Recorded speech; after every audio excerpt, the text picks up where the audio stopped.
दोस्त फ़ोन करके बताते थे कि बीड़ी पी रहे हैं, तो मेरी कसम खाते तो इस बात पे ज़्यादा मैं ये खुद को जलाती और काट। क्या आलू भरा पराठा पानी भरा गिलास, सीमा तेरी याद में भूख लगे ना प्यास।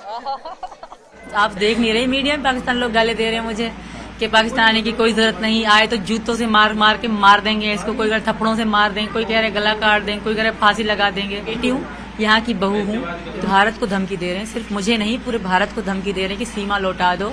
दिल्ली से लेकर इस्लामाबाद तक सीमा हैदर की ही चर्चा है। कुछ लोग उसे असली प्रेमिका बता रहे हैं तो कुछ लोग उसे जासूस करार दे रहे हैं। कांटेक्ट दे दो, मैं स्क्रीनशॉट ले लूँ, आपसे चैट करूँगा, मैसेज कर दूंगा, आप आ जाना। तो इन्होंने मुझसे कांटेक्ट लिया और मैंने इनका लिया, फिर हमने चैट करना शुरू कर दी।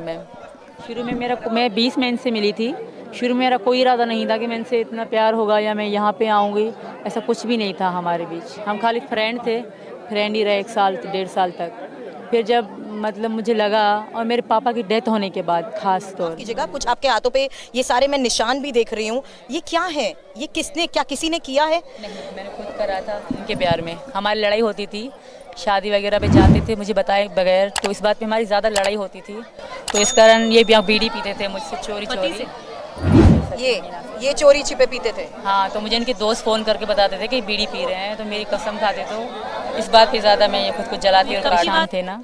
तो मैंने इनको कहा तुम पासपोर्ट बनवा लो, हम दुबई में मिलेंगे। पहली बार मुलाकात का हमने सोचा था कि हम मिलेंगे। तो इन्होंने पासपोर्ट के लिए यहाँ पैसे भी जमा कराए। तो इनको बहुत चीज़ें बता रहे थे, ये समझ ना पा रहे, थोड़े भोले से हैं ये, तो ये समझ ना पा रहे थे।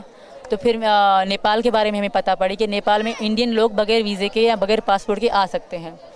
तो मैंने इनको बताया कि मैंने कहा तुम नेपाल आ जाओ। इन्होंने भी सर्च मारा था, तो मैंने भी अपना वीज़ा नेपाल का लगवाया। मैं अकेली आई इनसे मिलने के लिए 10 मार्च। मैं इनको खोना नहीं चाहती थी। एक बार पहले मैंने खो दिया था, वो 2013 की बात कर रही हूँ मैं आपसे। मैं किसी को पसंद करती थी, मेरे कज़न थे वो, तो मैं बहुत उनके लिए दुख दे कि मैं शादी करवा दो। शादी की बात चल रही थी, तो सबको पता है, पर पसंद करते हैं तो पसंद एक क्राइम माना जाता है हमारे यहाँ, बहुत बड़ा क्राइम माना जाता है। बलोचों में तो बहुत, मैं बलोच से हूँ, मेरे पति भी बलोच से हैं जो पहले वाले हैं।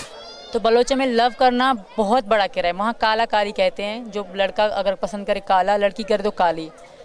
तो लड़के को तो नहीं मारते, लड़की को मारा जाता है। ज़हीर नाम था उनका जी। तो उनको मैं बहुत पसंद करती थी। इनको भी मैंने बताया था कि मैंने पहले किसी को चाहा था इतना जितना अब तुम्हें चाहती हूँ। तो मैंने कहा वहाँ मैं नाकामयाब रही, मैंने कहा अब तुम्हें खोने नहीं दूंगी। मैं किसी भी कीमत में इनको खोना नहीं चाहती थी, और मेरा वादा था, क्योंकि ये भी, इनका भी इतना कोई नहीं था पैसा कि मुझे भेजे। इन्होंने कहा था कि मैं तुम्हें कुछ भेजूं, पर मुझे पता था कि इनकी नहीं है स्थिति सही। तो मैंने कहा नहीं, मैंने कहा ये मेरे प्यार में दाग है कि मैं तुमसे 10 रुपये भी लेती हूँ तो ये गलत है।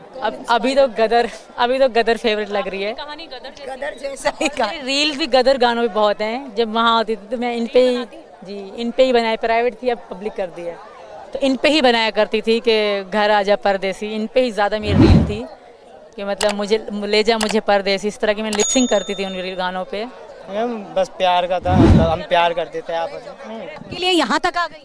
पहली बात तो मैं इसके लिए सॉरी बोलना चाहूँगा कि आलू भरा पराठा पानी भरा गिलास, सीमा तेरी याद में भूख लगे ना प्यास।